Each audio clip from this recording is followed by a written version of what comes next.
Welcome to KRR kitchen. இன்றைக்கி நம்ம கிச்சனில் ஹோட்டலில் கிடைக்கக்கூடிய வெங்காயம் தக்காளி கார சட்னி எப்படி செய்கிறதுன்னு தான் பார்க்க போகிறோங்க. இட்லி தோசைக்கெல்லாம் ரொம்ப அருமையாக இருக்கும், ஈஸியாகவும் செஞ்சிடலாம். எப்படி செய்கிறது நம்ம வீடியோக்குள்ளே போய் பார்ப்போம். அதுக்கு முன்னாடி நம்ம சேனலை இப்போ தான் ஃபஸ்ட் டைம் பார்க்குறீங்கன்னா சப்ஸ்கிரைப் பண்ணி வச்சுக்கோங்க. கூடவே பெல் சிம்பிள் ப்ரெஸ் பண்ணி ஆளுங்கிற ஆப்ஷனையும் ப்ரெஸ் பண்ணி வச்சுக்கோங்க. அப்போ தான் நான் போகிற வீடியோஸ் எல்லாம் உங்களுக்கு தொடர்ந்து நோட்டிஃபிகேஷனில் உடனுக்குடனே கிடச்சிட்டு இருக்கும். இப்போ வாங்க இந்த கார சட்னி எப்படி செய்கிறதுன்னு பார்த்துடலாம்.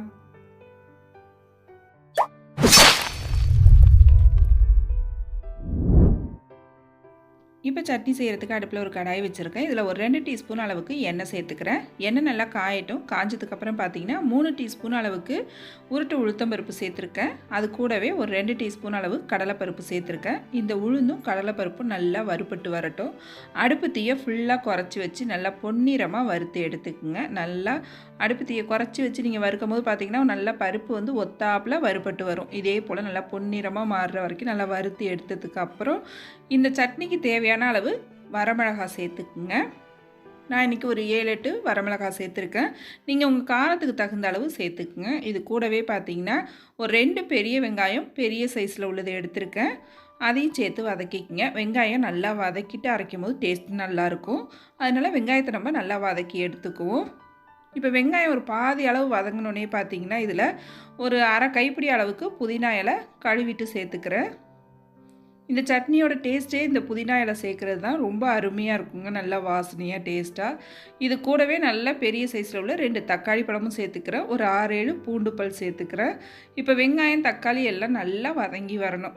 இப்போ தக்காளிலாம் நல்லா வதங்கி வரத்துக்கு இதுக்கு சட்னிக்கு தேவையான அளவு உப்பு இப்பயே சேர்த்துக்கிறேன். உப்பு சேர்த்து வதக்கும் போது பார்த்திங்கன்னா சீக்கிரமாகவே நமக்கு வதங்கி வந்துடும் வெங்காயம் தக்காளி பழம். இப்போ வெங்காயம் தக்காளி பழம் நல்லா வதங்கி வரட்டும். அதுக்கப்புறம் நம்ம சட்னி எப்படி அரைக்கிறதுன்னு பார்ப்போம். இப்போ பாருங்கள் நல்லா வதங்கி வந்துடுச்சு. நம்ம இந்த சட்னியில் வந்து பெரிய வெங்காயம் சேர்க்குறதுனால கொஞ்சம் லைட்டாக இனிப்பான சுவை வரும். அதனால வந்து வரமிளகாய் கொஞ்சம் கூட சேர்த்துக்கிட்டிங்கன்னா அந்த பேலன்ஸ் ஆகி டேஸ்ட்டு ரொம்ப அருமையாக இருக்கும். இப்போ நல்லா கொஞ்சம் கூட சூடு இல்லாமல் ஆற வச்சுட்டு அதுக்கப்புறம் மிக்ஸி ஜாரில் சேர்த்து ஃபஸ்ட்டு அரைச்சிக்குங்க. அதுக்கப்புறம் கொஞ்சமாக தண்ணி விட்டு கொரப்பாக அரைச்சி எடுத்துக்குங்க. லைட்டான கொரப்போடு அரைச்சி எடுத்துக்கும் போது இந்த சட்னியோட டேஸ்ட்டு அருமையாக இருக்கும். அதே போல் இந்த சட்னியை நல்லா கெட்டியாக வச்சு சாப்பிடும் போதும் டேஸ்ட்டு ரொம்ப அருமையாக இருக்குங்க.